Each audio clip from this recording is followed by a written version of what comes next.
നമസ്കാരം. ഇളയോര വിശേഷങ്ങളിലേക്ക് സ്വാഗതം. പട്ടാമ്പി ഭാരതപ്പുഴയിലെ സ്ഥിരം തടയണയുടെ നിർമ്മാണം അവസാന ഘട്ടത്തിൽ. ജലസംഭരണം ഈ വേനലിൽ നടപ്പാക്കാനാവില്ല. 32 കോടിയോളം രൂപ ചെലവഴിച്ചാണ് തടയണയുടെ നിർമ്മാണം നടക്കുന്നത്. പട്ടാമ്പി കീഴായൂർ നമ്പ്രം ഭാഗത്തെ ഭാരതപ്പുഴയിലാണ് സ്ഥിരം തടയണയുടെ നിർമ്മാണ പ്രവൃത്തികൾ പുരോഗമിക്കുന്നത്. പ്രവൃത്തികൾ അവസാന ഘട്ടത്തിലെത്തി. കഴിഞ്ഞ വർഷം മഴ വരികയും പുഴയിൽ വെള്ളം നിറയുകയും ചെയ്തതോടെ കഴിഞ്ഞ മെയ് മാസത്തിൽ തന്നെ നിർമ്മാണ പ്രവൃത്തികൾ നിർത്തിവെക്കേണ്ടി വന്നു. തുടർന്ന് മഴക്കാലം പൂർണ്ണമായും വിട്ടുന്നതിന് ശേഷമായിരുന്നു തുടർ പ്രവർത്തനങ്ങൾ നടപ്പാക്കിയത്. ഇതിനിടെ കരാറുകാരനെ കുടിശ്ശിക ബിൽ കിട്ടാത്തതും നിർമ്മാണ പ്രവൃത്തികളെ ബാധിച്ചു. മാത്രമല്ല, തടയണ ഭാഗത്തെ പുഴയിൽ വെള്ളവും കൂടുതലുണ്ടായിരുന്നു. കുടിശ്ശിക ബിൽ കിട്ടിയില്ലെങ്കിലും തടയണയുടെ പണി ഇപ്പോഴും പുനരാരംഭിച്ചിട്ടുണ്ട്. തടയണയുടെ ഇരുഭാഗത്തുമായി 200ഓളം മീറ്റർ നീളത്തിൽ 4 മീറ്റർ ഉയരത്തിലും പാർശ്വഭിത്തി സംരക്ഷണം നിർമ്മിക്കാനുണ്ട്. കൂടാതെ യന്ത്രങ്ങൾ കൊണ്ടുവരാനായി ഒഴിച്ചിട്ട 15ഓളം മീറ്റർ നീളത്തിൽ തടയണയുടെ ഒരു ബ്ലോക്ക് പൂർത്തീകരിക്കാനുമുണ്ട്. തടയണയുടെ മുകളിൽ നടപ്പാതയും പണിയാനുണ്ട്. ഇതെല്ലാം വേഗത്തിൽ പൂർത്തിയാക്കാനാണ് ലക്ഷ്യം. 3 പതിറ്റാണ്ട് മുമ്പേ ആരംഭിച്ച പട്ടാമ്പിയുടെ ആവശ്യമാണ് ഇവിടെ സ്ഥിരം തടയണ വേണമെന്നത്. 32.5 കോടി രൂപ ചെലവിലാണ് തടയണ നിർമ്മിക്കുന്നത്. 325 മീറ്റർ നീളത്തിലും 2 മീറ്റർ ഉയരത്തിലും നബാർഡിന്റെ ധനസഹായത്തോടു കൂടിയാണ് തടയണ നിർമ്മിക്കുന്നത്. ഭാരതപ്പുഴയുടെ ഇരുകരകളിലായി 947 ഹെക്ടർ സ്ഥലത്ത് കൃഷിക്ക് ജലസേചനം എത്തിക്കുവാൻ ഈ പദ്ധതിയിലൂടെ കഴിയും. പട്ടാമ്പി നഗരസഭയിൽ അമൃത് പദ്ധതിയിൽ 7 കോടിയോളം രൂപ ചെലവഴിച്ച് നടപ്പാക്കുന്ന ശുദ്ധജല വിതരണ പദ്ധതിക്കും തടയണയിലെ വെള്ളം ലഭ്യമാക്കുവാൻ കഴിയും. ഈ വേനലിൽ എന്തായാലും തടയണയിൽ ജലസംഭരണം നടക്കാൻ സാധ്യതയില്ല. മെയ് മാസത്തോടെ തന്നെ നിർമ്മാണ പ്രവൃത്തികൾ പൂർത്തിയാക്കാനാണ് അധികൃതർ ലക്ഷ്യമിടുന്നത്. തൃത്താല വെള്ളിയാങ്കല്ല് തടയണയുടെ കുടിവെള്ള സംഭരണി മലിനപ്പെടുത്തുന്ന തരത്തിൽ കന്നുകാലികളെ മേയാൻ വിടുന്നതായി പരാതി ഉയരുന്നു. വെള്ളിയാങ്കല്ല് തടയണ മുതൽ പട്ടാമ്പി പാലം വരെയുള്ള ഭാഗങ്ങളിലാണ് ഇപ്പോൾ പോത്തുകളുടെയും പശുക്കളുടെയും കുളിയും മേച്ചിലുമെല്ലാം. രൂക്ഷമായ വേനലിൽ തടയണയിലെ ജലനിരപ്പ് താഴ്ന്നതോടെ രൂപപ്പെട്ട തുരുത്തുകളാണ് കന്നുകാലികളുടെ മേച്ചിൽപ്പുറങ്ങൾ. പകൽ സമയങ്ങളിൽ ചൂടേറിയതോടെ കന്നുകാലികൾ കൂട്ടത്തോടെ വെള്ളത്തിലിറങ്ങും. ജലസംഭരണിക്കകത്തെ കന്നുകാലി മേച്ചിലിലൂടെ കുടിവെള്ളം മലിനപ്പെടുന്നതായാണ് നാട്ടുകാർ പറയുന്നത്. സംഭരണിക്കകത്തെ ജലനിരപ്പ് താഴ്ന്നതോടെ കുടിവെള്ളം മലിനപ്പെടാനുള്ള സാധ്യത ഏറെയാണ്. അറവുശാലകളിലേക്കും ചന്തകളിലേക്കും കൊണ്ടുപോകുന്നതിനിടെ തീറ്റ തേടാൻ വിട്ടവയാണ് ഈ കന്നുകാലികളിൽ ഏറെയും.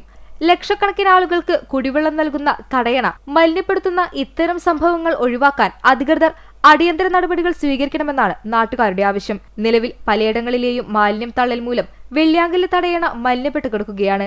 ഇതിനിടയിലാണ് കാലികളുടെ മേച്ചിലും നീരാട്ടും.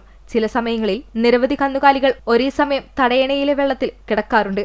ഇത്തരം കാര്യങ്ങളിൽ ആവശ്യമായ ശ്രദ്ധ പതിപ്പിക്കാനോ നിയമ നടപടികൾ സ്വീകരിക്കുവാനോ ബന്ധപ്പെട്ട അധികൃതർ താൽപര്യം കാണിക്കുന്നില്ല എന്നും പ്രദേശവാസികൾ ആരോപിക്കുന്നു. കൊമ്പിടി കാങ്കപ്പുഴ റെഗുലേറ്റർ കം ബ്രിഡ്ജിന്റെ ഉദ്ഘാടനം കഴിഞ്ഞതോടെ പാലത്തിലേക്ക് പ്രവേശിക്കാനായുള്ള അപ്രോച്ച് റോഡ് നിർമ്മാണം ദ്രുതഗതിയിൽ പൂർത്തീകരിക്കണമെന്ന ആവശ്യം ശക്തമാകുന്നു. നിലവിൽ മണ്ണിട്ട് നികത്തിയ റോഡിലൂടെ ഏറെ പ്രയാസപ്പെട്ടാണ് ഓരോ വാഹനങ്ങളും ദിവസവും കടന്നുപോകുന്നത്. 102 കോടി ചെലവിൽ കിഫ്ബി ഫണ്ട് ഉപയോഗിച്ചാണ് പാലം നിർമ്മാണം പൂർത്തിയായത്.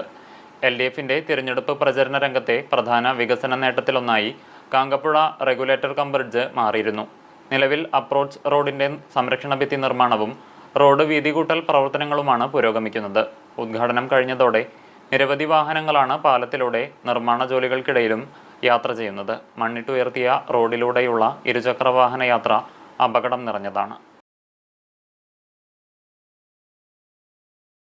തളി ശ്രീമഹാദേവ ക്ഷേത്രത്തിലെ ഉത്സവാഘോഷത്തിന് കൊടിയേറി. ഏപ്രിൽ 9 ശുദ്ധിക്രിയകളോടുകൂടി ആരംഭിച്ച ഉത്സവത്തിന് 15 വിഷു ദിവസം രാവിലെ ആറാട്ടോടെയാണ് സമാപനമാവുക. വ്യാഴാഴ്ച വൈകിട്ട് വിശേഷാൽ പൂജകളുണ്ടായി. വെള്ളിയാഴ്ച രാവിലെ ചതുശുദ്ധി, ധാര, പഞ്ചഗവ്യം.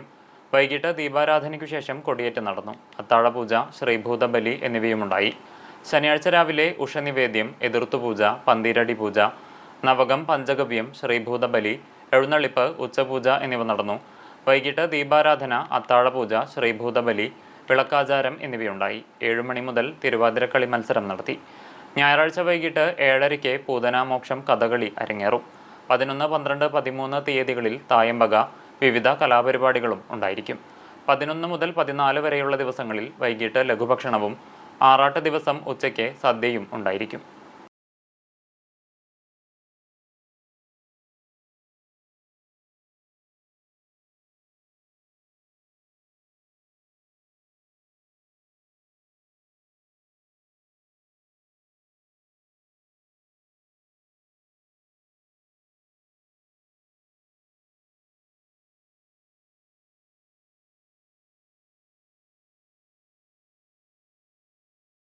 സർവീസിൽ നിന്നും വിരമിക്കുന്ന അധ്യാപകർക്ക് പട്ടാമ്പിയിൽ യാത്രയയപ്പ് നൽകി. KPTST പട്ടാമ്പി ഉപജില്ലാ കമ്മിറ്റിയുടെ നേതൃത്വത്തിലായിരുന്നു യാത്രയയപ്പ് സമ്മേളനം സംഘടിപ്പിച്ചത്. നഗരസഭാ ചെയർമാൻ TP ഷാജി സമ്മേളനം ഉദ്ഘാടനം ചെയ്തു. Kerala Pradesh school teachers association Pattambi ഉപജില്ലാ കമ്മിറ്റിയുടെ നേതൃത്വത്തിലാണ് യാത്രയയപ്പ് സമ്മേളനവും അനുമോദന സദസ്സും സംഘടിപ്പിച്ചത്. സർവീസിൽ വിരമിക്കുന്ന അധ്യാപകർക്കാണ് യാത്രയയപ്പ് നൽകിയത്. വിവിധ പരീക്ഷകളിൽ ഉന്നത വിജയം നേടിയവർക്കുള്ള വിദ്യാർത്ഥികൾക്കുള്ള അനുമോദനവും ഒരുക്കി.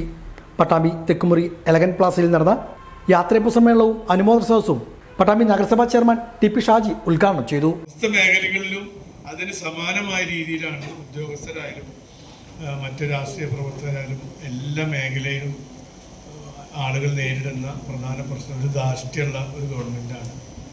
ഒരു അടിമത്തം എന്ന രീതിയിലാണ് കേരളത്തെ മുന്നോട്ട് കൊണ്ടുപോകുന്നത്. പല സംഘടനകളും നമുക്ക് എല്ലാവർക്കും അറിയാം. ഒരു വ്യക്തി സ്വാതന്ത്ര്യമോ അഭിപ്രായ സ്വാതന്ത്ര്യങ്ങളോ എവിടെയും ഇല്ലാത്ത രീതിയിൽ പല സമരങ്ങളും നമുക്ക് അറിയാവുന്നതാണ്. നൂറുകണക്കിന് ദിവസം നീണ്ടു നിൽക്കുന്ന സമരത്തെ പോലും വകവെക്കാത്ത രീതിയിലുള്ള പ്രവർത്തനങ്ങളാണ് ഗവൺമെൻറ്റിൻ്റെ ഭാഗത്തൊക്കെ ഉണ്ടാകുന്നത്.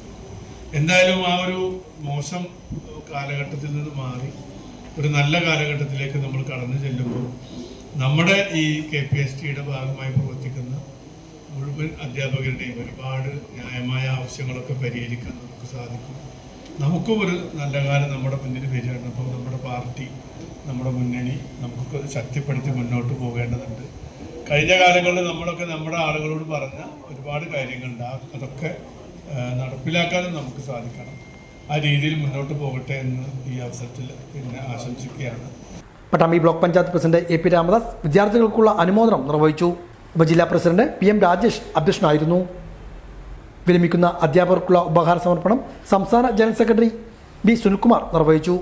സംസ്ഥാന എക്സിക്യൂട്ടീവ് അംഗം K Sreejesh, K റഷീദാബി, V Rajeev, P Rajagopalan, M Sreejith, K Sumesh Kumar, MP Satheesan, M Sheeja, Daulat നിസ Begum, P Suresh Babu, KM Ajeesh, PV Rishad Babu, P Unnikrishnan, Bijoy S Narayanan തുടങ്ങിയവരും പങ്കെടുത്ത് സംസാരിച്ചു. സർവീസിൽ വിരമിക്കുന്ന അധ്യാപകർ മറുപടി പ്രസംഗവും നടത്തി. ചരിത്രം അറിയുന്ന ഈ അധ്യാപക സമൂഹത്തെയും ഈ അധ്യാപക സംഘടനയുടെ ചരിത്രവും അറിയുന്നവർ, അതിൻ്റെ ബാലപാഠങ്ങൾ പഠിച്ച നമ്മളൊക്കെ എന്തായിരുന്നു അധ്യാപകർ എന്നുള്ളത് ഈ അധ്യാപക സമൂഹം വിദ്യാലയങ്ങൾ ഉണ്ടായതിന് ശേഷം എയ്ഡഡ് മേഖലയിലും അതുപോലെ തന്നെ ഗവൺമെൻറ് മേഖലയിലൊക്കെ നമ്മുടെ സ്ഥിതി എന്തായിരുന്നു എന്ന് നമുക്കൊക്കെ അറിയാം. അവിടെ നിന്നും പടിപടിയായി ചെറുത്തുനിൽപ്പിൻ്റെയും സമരത്തിൻ്റെയും മാർഗങ്ങളിലൂടെയാണ് ഇന്ന് നാം നേടിയെടുത്ത എല്ലാ ആനുകൂല്യങ്ങളും നമ്മൾ നേടിയെടുത്തിരിക്കുന്നത്. എയ്ഡഡ് മേഖലയിലെ മാനേജ്മെൻറ്റുകളുടെ അനുവർത്തിച്ചു വന്നിരുന്ന കാര്യങ്ങളെക്കുറിച്ചൊക്കെ നിങ്ങൾക്ക് പഠിച്ചിട്ടുണ്ടാവും. സംഘടനാ പ്രവർത്തകരെ എന്നുള്ള നിലയിൽ മുൻകാലങ്ങളിൽ എങ്ങനെയായിരുന്നു നമ്മൾ എന്ന് ചിന്തിക്കുകയും പഠിക്കുകയും ചെയ്തപ്പോൾ ഒന്നുമില്ലാതിരുന്നൊരു കാലഘട്ടം, ആ കാലഘട്ടം നമ്മൾ കൃത്യമായി പഠിച്ചിരിക്കും.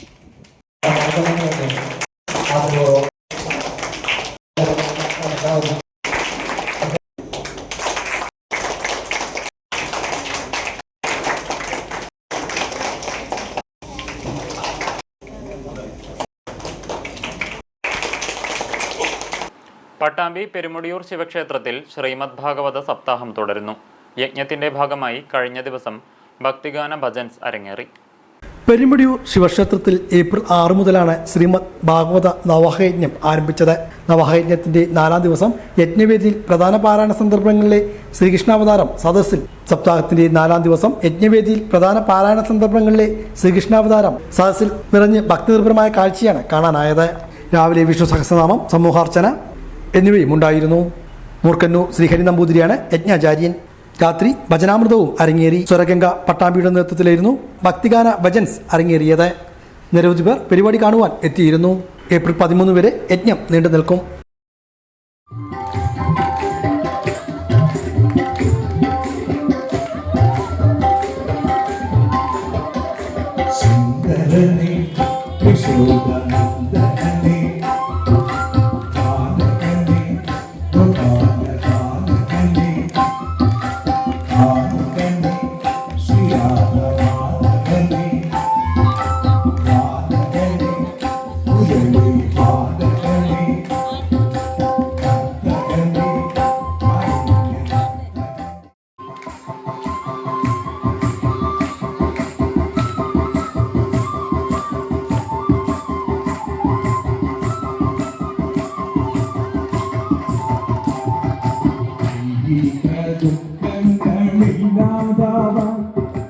ഐശ്വര്യമെന്നും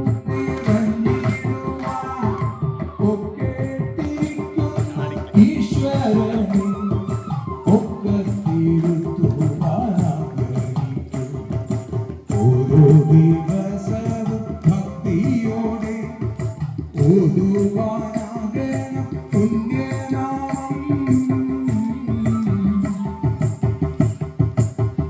ഹരേ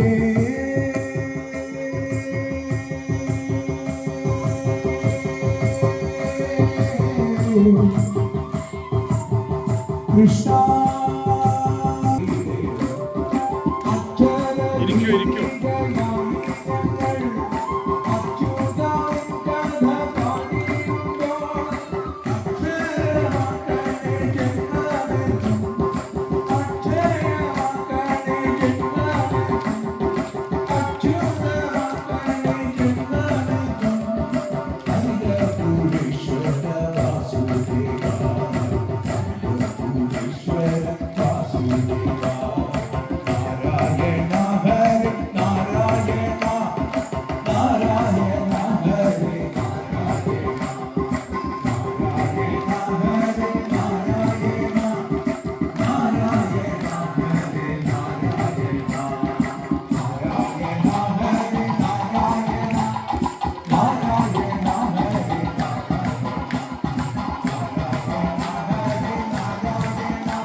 ഇതോടെ നിളയോര വിശേഷങ്ങൾ സമാപിക്കുന്നു. നമസ്കാരം.